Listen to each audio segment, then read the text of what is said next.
नमस्कार, बहुत स्वागत है आप सभी का। मैं हूं आपके साथ सिरांधा। शुरुआत इस वक्त की सबसे बड़ी खबर के साथ करेंगे। रेप केस में आसाराम को उम्र कैद की सजा सुनाई गई है।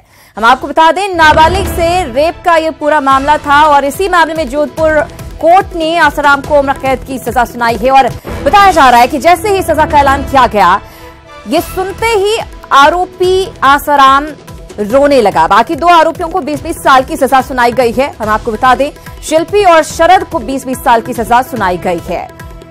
अब जेल से कभी भी बाहर नहीं निकल सकेगा आसाराम, जेल में ही जिंदगी कटेगी बाकी की।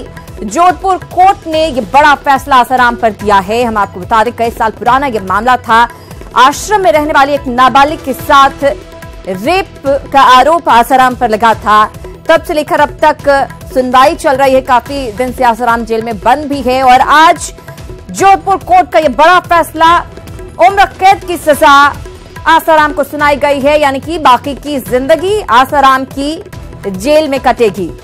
हम आपको बता दें, इसके अलावा जो बाकी दो अन्य आरोपी थे, शिल्पी और शरद, उन्हें भी 20-20 साल की सजा सुनाई गई है। तो आज की ये सबसे बड़ी खबर आपको दे रहे हैं। हम आपको बता दें, सबसे पहले आज सुबह से ही इसको लेकर गहमा गहमी चल रही थी। कोर्ट ने पहले दोषी करार दिया और उसके बाद अब थोड़ी देर पहले उम्र कैद की सजा सुनाई गई है आसाराम को। यानी कि अब आसाराम जेल से बाहर नहीं निकल सकेगा, पूरी जिंदगी बाकी की वहीं कटेगी।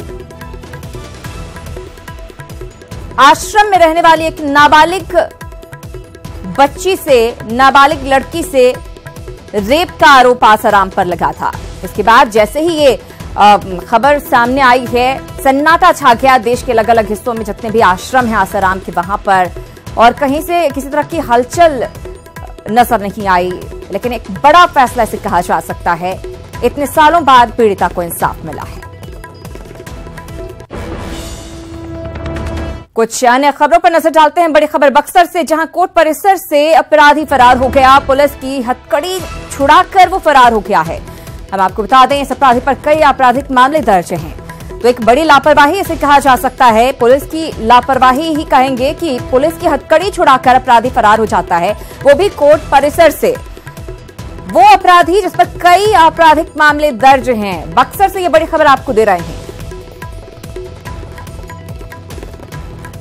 आगे बढ़ेंगे। गन्ना किसानों के बकाये पर हाईकोर्ट में सुनवाई हुई है। राज्य के गन्ना किसानों को हाईकोर्ट से बड़ी राहत मिली है। कोर्ट ने गन्ना आयुक्त को भुगतान का निर्देश दिया है। आदेश प्राप्ति के 2 माह के भीतर भुगतान का निर्देश दिया गया है।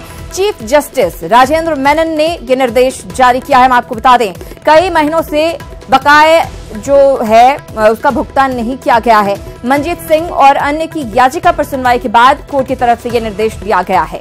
गन्ना आयुक्त को जल्द से जल्द 2 माह के भीतर भुगतान का निर्देश दिया गया है। यानी गन्ना किसानों के लिए एक बड़ी खबर, राहत भरी खबर।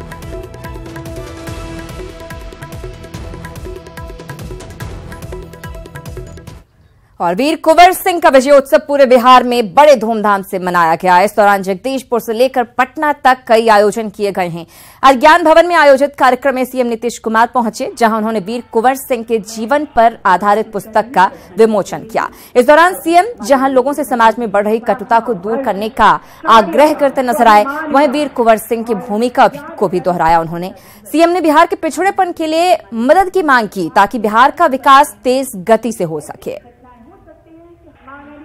हम लोगों का मकसद है इस कार्यक्रम का कि भाई बाबू वीर कुंवर सिंह जी ने जो कुछ भी किया देश भर में किया, कोई अकेले अपने जगदीशपुर में या बिहार में नहीं, बल्कि बिहार के बाहर भी गए और जहां जहां विद्रोह हुआ सबके साथ संपर्क किया। एक जगह नहीं, अनेकों जगह उनको अंग्रेजों से लड़ना पड़ा और जो उन्होंने रणनीति अपनाई, जो छापामार युद्ध की रणनीति अपनाई, तो उस प्रकार की रणनीति अपनाते हुए अंग्रेज लोग तो चाहते थे कि उनको गिरफ्तार करें। तो आप सोच लीजिए, उनको न जगदीशपुर में गिरफ्तार कर पाए, न इतना लंबा मार्च किया उन्होंने 9 महीने तक, उसमें उनको गिरफ्तार कर पाए। तो समाज में प्रेम का, सद्भावना का माहौल हो, उसके बारे में लोगों को जानना चाहिए, वो भावना रखनी चाहिए। और दूसरी बात, पर्यावरण के प्रति जागरूकता रहनी चाहिए। तो हम लोग इस तरह के कार्यक्रमों का जो आयोजन करते हैं, उस कार्यक्रमों का संदेश यही निकलता है। काम तो हो रहा और हमारे विकास में सब चीज का है, सब चीजें समाहित हैं। सिर्फ रोड का विकास और ब्रिज का विकास नहीं, घर घर बिजली ही नहीं, हर घर नल का जल पहुंच जाए, हर घर तक पक्की सड़क और गली और नाली का निर्माण हो जाए, हर घर में शौचालय बन जाए, हर घर तक बिजली का कनेक्शन हो जाए, यहाँ इंस्टीट्यूशन खुल जाए। हमारी नई पीढ़ी के लोगों को पढ़ने के लिए हम लोग 4 लाख रुपए तक का स्टूडेंट क्रेडिट कार्ड, और जो बैंक का सहयोग नहीं मिला तो अपना वित्त निगम बनाकर दे रहे हैं 4% इंटरेस्ट पर, और महिलाएं लड़कियां रहेंगी और जो दिव्यांग जन है उनके लिए 1% इंटरेस्ट पर। तो इस तरह से सब काम हम लोग करेंगे, लेकिन आज भी हम लोगों को खामियाजा भुगतना पड़ता है।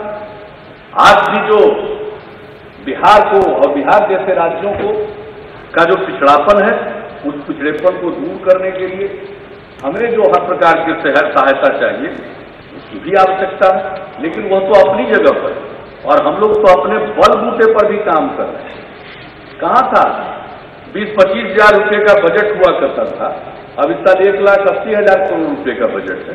काम कर रहे हैं, कोशिश कर रहे हैं, यह सब काम तो करते रहे। और बिहार कांग्रेस जिला अध्यक्षों की बैठक आज पटना के सदाकत आश्रम में हुई। बिहार के कांग्रेस प्रभारी शक्ति सिंह गोहिल की मौजूदगी में हुई बैठक में प्रभारी ने जिला अध्यक्षों को कई जरूरी दिशा निर्देश दिए। शक्ति सिंह गोहिल ने कहा कि बिहार को 3 जोन में बांटकर 3 सेक्रेटरी बनाए जाएंगे। साथ ही उन्होंने कहा कि जनता की समस्याओं को उठाया जाएगा और बिहार में सशक्त विपक्ष की भूमिका निभाएंगे। बिहार कांग्रेस की अंदरूनी गुटबाजी को भी खत्म करने की सलाह शक्ति सिंह गोहिल देते नजर आए। वो सेक्रेटरीज 3 जोन में रख के आम आदमी की आवाज क्या है, कार्यकर्ता की आवाज क्या है, और कौन बिहार को एक नई ताकत देके काम कर सकता है, वो सुनने के बाद जरूर परिवर्तन होगा। हमारी कोशिश होगी, हमारा संगठन मजबूत हो, लोगों के इश्यूज को हम उठाएंगे। हम चाहेंगे कि हमारे जिला अध्यक्ष, हमारे प्रखंड अध्यक्ष आवाम की मुश्किल है उसकी आवाज बने। और फुलवारी शरीफ के खानकाहे महजूबिया में बिहार कांग्रेस के प्रभारी शक्ति सिंह गोहिल पहुंचे, जहां लोगों ने उनका जोरदार स्वागत किया। इस मौके पर शक्ति सिंह के साथ बिहार कांग्रेस के कार्यकारी अध्यक्ष कौकब कादरी, एमएलसी प्रेमचंद्र मिश्रा मौजूद रहे। शक्ति सिंह ने इस दौरान कहा कि कांग्रेस सेक्युलर राजनीति करती है।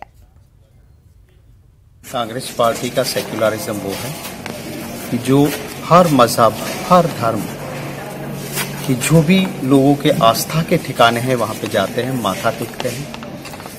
हमारे वतन की आबादी के लिए, सुख चैन शांति के लिए हम प्रार्थनाएं दुआएं करते हैं। ये भी एक ऐसी एक पाक जगह है कि जहाँ पे बहुत बड़ा आस्था, लोगों की श्रद्धा विश्वास यहाँ पे है। और बड़ी खबर झारखंड के धनबाद से मिल रही है। बीसीसीएल के आकाश किनारी कांटा घर में जोरदार हंगामा हुआ है। कोयला डीओ उठाव को लेकर 2 गुटों में भिड़ंत देखने को मिली है। बीजेवाईएम नेता धर्मेंद्र गुप्ता को इस दौरान गोली भी लगी है। ढुल्लू समर्थकों की खुलेआम गुंडागर्दी यहां पर नजर आई। सड़क पर कई राउंड फायरिंग की है ढुल्लू समर्थकों ने, साथ ही पत्रकारों को निशाना बनाया गया है। आकाश किनारे इलाके में धारा 144 फिलहाल लागू कर दी गई है। हम आपको बता दें कतरास पुलिस और सीआईएसएफ के जवान भी यहां पर तैनात किए गए हैं हालात को नियंत्रण में करने के लिए। फिलहाल ये तस्वीरें भी आपको दिखा रहे हैं, वहां पर हालात तनावपूर्ण बने हुए हैं और धारा 144 यहां पर लगाई गई है। और धनबाद के जेएमएम नेता अजमुल अंसारी ने बीजेपी विधायक ढुल्लू महतो के समर्थकों पर हमला करने का आरोप लगाया है। उन्होंने इस सिलसिले में ढुल्लू महतो के समर्थक सुभाष सिंह पर बरोरा थाने पर एफआईआर दर्ज करवाई है। जेएमएम नेता ने बताया कि बेहरा कुदर मोड़ पर ढुल्लू महतो के समर्थकों ने उन पर हमला किया और बर्बर तरीके से पिटाई की, जिसमें वो घायल भी हुए। बरोरा पुलिस फिलहाल मामले की जांच कर रही है। डायरेक्ट पिस्टल सटा दिया, उधर से एक आदमी उसको ड्राइवर को पिस्टल सटा दिया और बोला कि अगर झारखंड मुक्ति मोर्चा नहीं छोड़ा तो गोली मार देंगे। और तुरंत उसी समय विधायक को उसका बगल में जो आदमी था दादा अजमुल घेरा गेल हो से की करेगा तो स्पीकर ऑन करके पुलिस में जितना मारना हो मार, हम प्रशासन को संभाल लो, ठीक है। इतना बोल करके लाठी चार्ज, पूरा लाठी था और भाला भी था और रड भी था और पूरा उसके जरिए से पूरा मार हुआ है। बोला महाराज से भाग जाओ नहीं तो जान से मार देंगे। खबरों में आगे बढ़ेंगे। बिहार सरकार अस्पतालों में संसाधनों के रखरखाव और मरीजों की सुविधा के लिए करोड़ों रुपए खर्च करती है। बावजूद इसके सरकारी अस्पताल में क्या स्थिति है, ये गोपालगंज सदर अस्पताल में साफ नजर आता है।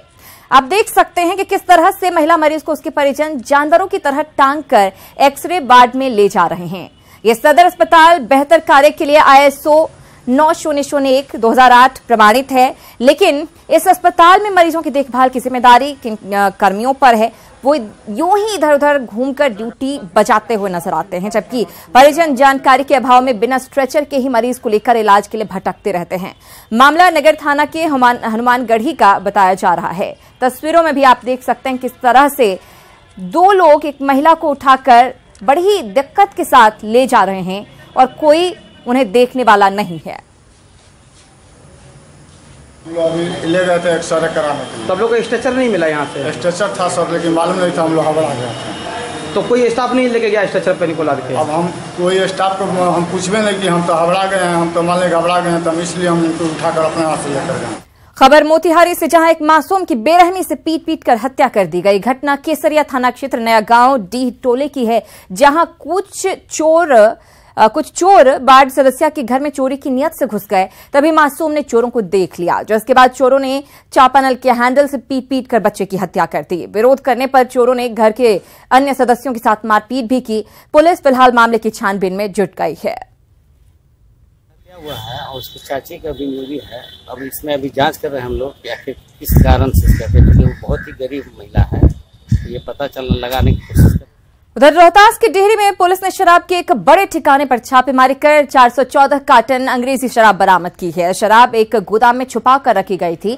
हालांकि इस दौरान धंधेबाज फरार होने में सफल रहा। पुलिस ने बताया कि इस इलाके में पहले भी शराब की बड़ी खेप पकड़ी गई है।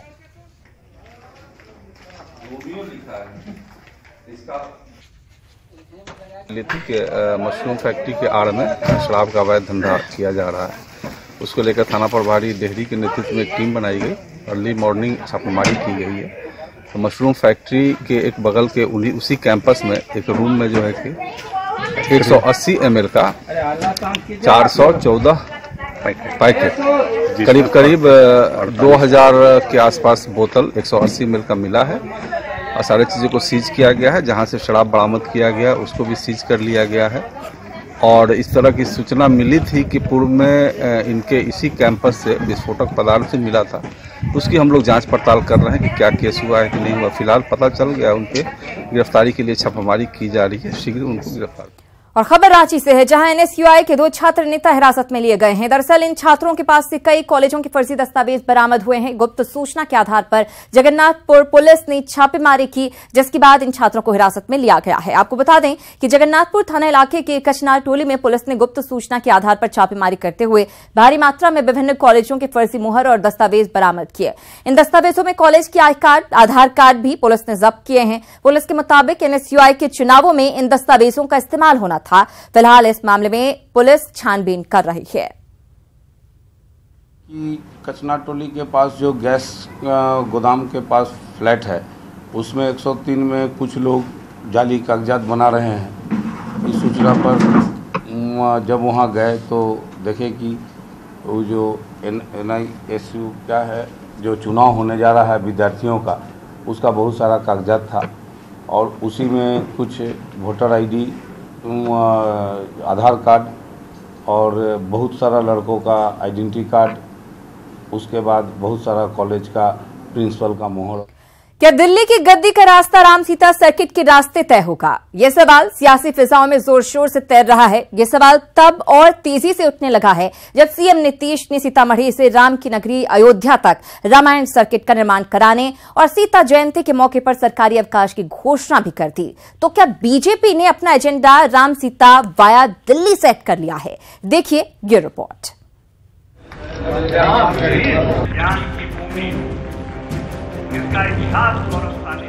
सीतामढ़ी में नीतीश कुमार ने मंच से रामायण सर्किट और भव्य सीता मंदिर के निर्माण के साथ साथ सीता नवमी पर सरकारी अवकाश की घोषणा की तो मंच पर बीजेपी नेताओं के चेहरे खिल गए। वजह समझा जा सकता है। बीजेपी के एजेंडे में अयोध्या में राम मंदिर सबसे ऊपर है और राम के सहारे बिहार में सीता मंदिर के निर्माण की घोषणा बीजेपी के हिंदुत्व कार्ड को और धार दे सकता है, क्योंकि एनडीए को पता है कि दिल्ली की गद्दी का रास्ता बिहार और यूपी से होकर जाता है। दक्षिण बिहार में तो बहुत सर्किट बाकी पर काम हुआ, लेकिन उत्तर बिहार में सीता जी ही सबसे श्रेष्ठ हैं और भारतीय नारी के रूप में वो आदर्श नारी हैं, तो इसलिए इसका वोट से कोई मतलब नहीं है। लेकिन जब हम अच्छा काम करते हैं तो जनता भी रिस्पॉन्स करती है। सीता मंदिर और सीता नवमी के अवकाश को लेकर नीतीश कुमार की सॉफ्ट हिंदुत्व की छवि बन रही है। इशारा साफ है, लेकिन बीजेपी के लिए बिहार में हिंदुत्व कार्ड खेलना इतना आसान नहीं होगा, क्योंकि नीतीश कुमार बीजेपी के साथ होते हुए भी अपनी छवि को लेकर सतर्क रहते हैं। अरे राजनीति करने वाले राजनीति करते रहे ना। हमारे लिए तो रामायण सर्किट भी है, बौद्ध सर्किट भी है, सूफी सर्किट भी है, सब सर्किट है। और यही कारण है कि देशी और विदेशी पर्यटक में बिहार अव्वल स्थान पर देश के अंदर में है। यही तो महत्वपूर्ण हमारी पूंजी है, और उस पूंजी को कोई राजनीति के भेंट चढ़ाना चाहे। और बड़ी खबर पटना से मिल रही है। यहाँ पार्किंग विवाद को लेकर जमकर मारपीट की गई है। घर में घुसकर युवक की पिटाई करने का मामला सामने आया है। युवक की हालत फिलहाल गंभीर बताई जा रही है। उसे अस्पताल में इलाज के लिए भर्ती करवाया गया है। हम आपको बता दें, शास्त्री नगर के राजा बाजार की यह घटना है। तो बड़ी खबर पटना से आपको दे रहे हैं, जहां पार्किंग विवाद को लेकर जमकर मारपीट की गई है। शास्त्री नगर के राजा बाजार की यह घटना है, जहां घर में घुसकर युवक की पिटाई की गई। पार्किंग को लेकर विवाद था। युवक की हालत गंभीर बताई जा रही है। फिलहाल अस्पताल में उसे भर्ती करवाया गया, जहां पर उसका इलाज चल रहा है। तो बड़ी खबर राजधानी पटना से, पार्किंग को लेकर विवाद होता है और युवक की पिटाई की जाती है, वो भी घर में घुसकर। हालत इतनी खराब कर दी जाती है कि गंभीर हालत में अब युवक को अस्पताल में भर्ती करवाया गया, जहां पर उसका इलाज चल रहा है। हम आपको बता दें, शास्त्री नगर के राजा बाजार की यह घटना है। राजधानी पटना में ये गुंडागर्दी सामने आई है। पार्किंग को लेकर विवाद होता है और घर में घुसकर युवक की पिटाई की जाती है। युवक की हालत गंभीर बताई जा रही है। फिलहाल अस्पताल में उसका इलाज चल रहा है।